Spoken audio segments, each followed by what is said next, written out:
You know it, you've seen it, that brilliant, terrifying flash that just lights up the entire sky. But lightning, it's so much more than just a flash and a bang. It's raw physics, playing out on a massive, epic scale.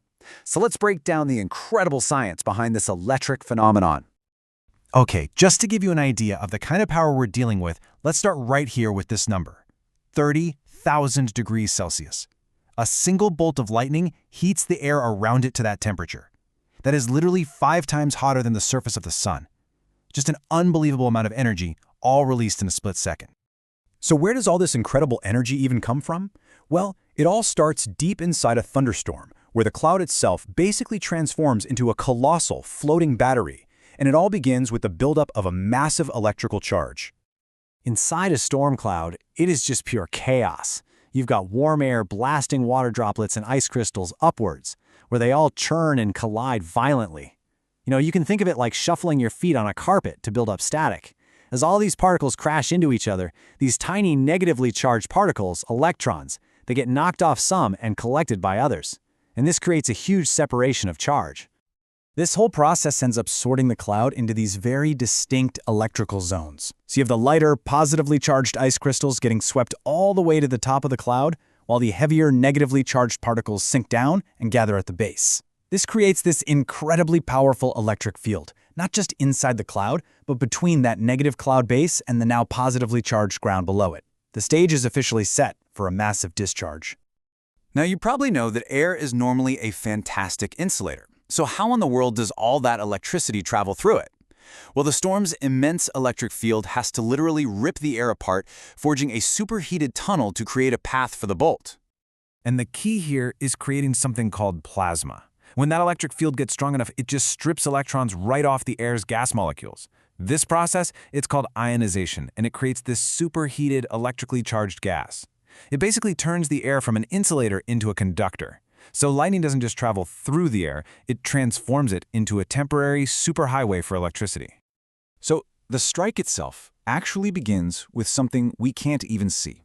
It's a channel of negative charge called a stepped leader, and it starts to snake its way down from the bottom of the cloud. It moves in these short, rapid little bursts, about 50 yards at a time, branching out and searching for the easiest path to the ground. Right, so as that invisible negative leader gets closer and closer to the ground, that powerful electric field starts pulling positive charges up from the surface. These positive charges, or upward streamers, start reaching up from the tallest objects around. We're talking trees, buildings, telephone poles, all trying to connect with that downward path. And the moment one of those upward streamers connects with the stepped leader, bam! The circuit is complete. A massive electrical current, called the return stroke, surges up to the cloud along this brand new plasma channel. And get this return stroke is the intensely bright flash that we actually see as lightning, and it's traveling at an insane 60,000 miles per second. Now, you might think a lightning bolt is just a lightning bolt, right?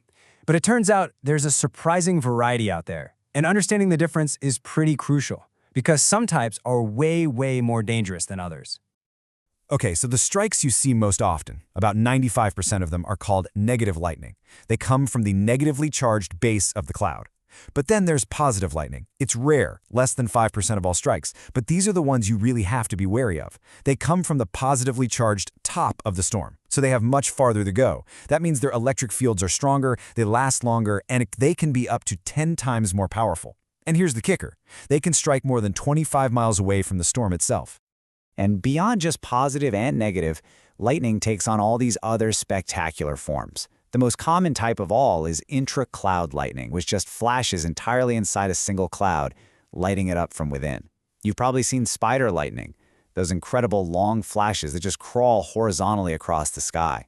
A bolt from the blue is that super dangerous type of positive strike that can hit you when the sky above is clear. And then way, way high above the storm, there are these rare, almost alien discharges called sprites and elves, which look like giant jellyfish or glowing halos in the upper atmosphere. All right, so understanding the science is really cool, but applying that knowledge to stay safe, that is absolutely critical. Lightning is no joke, so let's walk through the most important safety rules you need to know. It seems like a simple question, doesn't it? But in the moment, when a storm is rolling in, people often hesitate or make the wrong call. So what is the #1 absolute best thing to do? This is the single most important piece of advice there is. And it's not just some catchy phrase, it's a rule based on pure physics. If you can hear thunder, you are close enough to the storm to be struck by lightning. Period. Don't wait for the rain, just find a solid, enclosed shelter right away. But just getting indoors isn't the final step. Believe it or not, about a third of all lightning injuries happen to people who are already inside. So the key is to avoid anything that can conduct electricity into the building. Don't take a shower, don't wash dishes. Lightning can travel through plumbing. Stay away from corded electronics, and avoid leaning on concrete walls or floors, because they often have metal rebar inside them. So, what counts as a safe shelter if you're caught outside?